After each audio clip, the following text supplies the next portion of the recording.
Every ghost story is, to an extent, a story of communication, of the dead reaching across the threshold of the living to share their terrifying tales.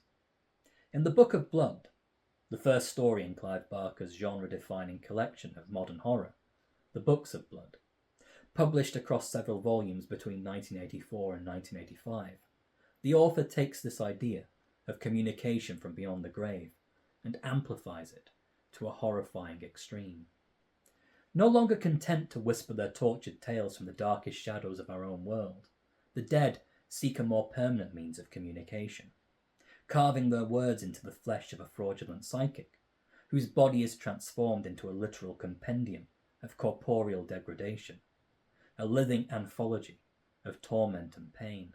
In beginning this collection with the story in question, Barker is introducing readers to his preferred themes: the body as an instrument or conduit for possession, the transformation of the body as a mirror to the transfiguration of the soul or psyche through pain as pleasure, as well as the very Lovecraftian notion of ancient worlds existing within the shadows of our own.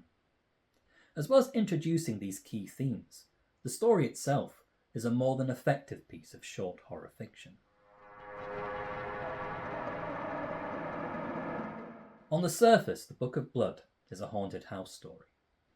A group of parapsychologists led by the ambitious Dr. Mary Florescu investigate a suburban house rumoured to be the site of supernatural disturbances. Among her team is Simon McNeill, a handsome but calculating young man who claims to possess psychic abilities and a direct line to the dead. When Simon begins to receive messages from beyond, scrawling the words across the attic walls in apparent communication with the restless dead, his supposed gift draws Mary in, exciting her academic ambitions and awakening repressed desires. The relationship between Mary and Simon is the engine that drives the story's confrontation with the supernatural. Mary uses her professionalism as a mask, concealing both her own blind ambition, her need to prove the existence of life after death, as well as that sense of repressed sexual awakening, which Simon instinctively exploits. Her attraction to him opens the psychic door through which the book's supernatural forces will eventually intrude. But Simon's deceptions soon unravel. His apparent gift, a charlatan's parlour game. In playing psychic in pursuit of fame and fortune, Simon is, like so many of Barker's characters, testing the limits of the natural world and risking a karmic reckoning with forces far greater and more chilling than any one of us could ever comprehend. In a terrifying finale, the dead, outraged by Simon's mockery of their eternal torment, rise from their underworld of silent suffering and punish the young man for his apparent fraud, seizing his body as a living canvas upon which they carve their stories of life and death. Here Barker introduces a clever piece of self-reflection. By the end of the story, Simon's flesh has become the literal book of blood, the carved confessionals from the tortured and the damned becoming the stories we eventually read across the subsequent collection. Raw meat and metafiction for Barker as ever go hand in hand. In preparing my notes for an eventual review of the second story in this collection, The Midnight Meat Train, I felt the need to acknowledge the obvious influence of H.P. Lovecraft on Barker's writing. The Midnight Meat Train feels especially influenced by Lovecraft's problematic classic, The Horror at Red Hook.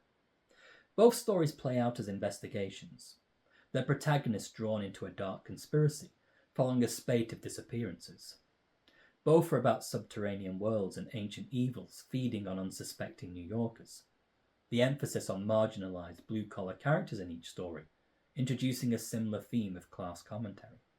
However, despite this apparent influence, Barker stands both beside and apart from Lovecraft's legacy. Lovecraft's dread comes from the unknowable vastness of the wider cosmos. His horror is often related to the reader as a second-hand confessional, the ravings of a tortured mind driven mad by something glimpsed, hinted at, but never fully seen. By contrast, Barker leaves us with no sense of ambiguity. His horrors are vivid and visceral. The dangers his characters face are confrontational. Their dark retributions all too real. This distinction is crucial in the Book of Blood. The revelation that the supernatural is ultimately real is less a shock to the reader, who assumes as much given the expectations of the genre, but comes as a genuine surprise to its characters, who feel smugly confident in their belief that the natural world is something within their own control and comprehension. Like the character Frank in Barker's subsequent novella, The Hellbound Heart, Simon believes himself capable enough to test the limits of the rational world, to spit in the face of the supernatural, and in doing so, seals his fate. In comparison to Lovecraft, who found horror in superstition, in the not knowing, and in the suggestion of strange forces existing on the fringes of our own world, Barker turns metaphor into matter. His horror is one of embodiment of the physical as much as the psychological. The recording of his stories, literally written in blood. On their initial publication, the Books of Blood would launch Barker into the upper echelons of modern horror. At this early stage of his career, his work had all the violence and brutality of his more pulp-oriented peers. Writers like James Herbert, Sean Hudson, even Stephen King. But Barker combines this violence with more highbrow aspirations to artists like Jean Cocteau, Edgar Allan Poe, and the Marquis de Sade. His stories have genuine literary ambitions, which in turn elevate his horror beyond the primal into something more aesthetic. His talent as a prose writer, giving his perversions a definite poetic element. The Book of Blood is a great example of Barker's early style. It's unsettling, engaging, and builds to a terrifying climax. It draws the reader in through folkloric evocations of a world beyond the living, and ends with a Grand Guignol-style reckoning of supernatural cruelty. From its title to its final act of torture, the story reminds us that unlike Lovecraft and his cosmic terrors, horror for Barker is distinctly human.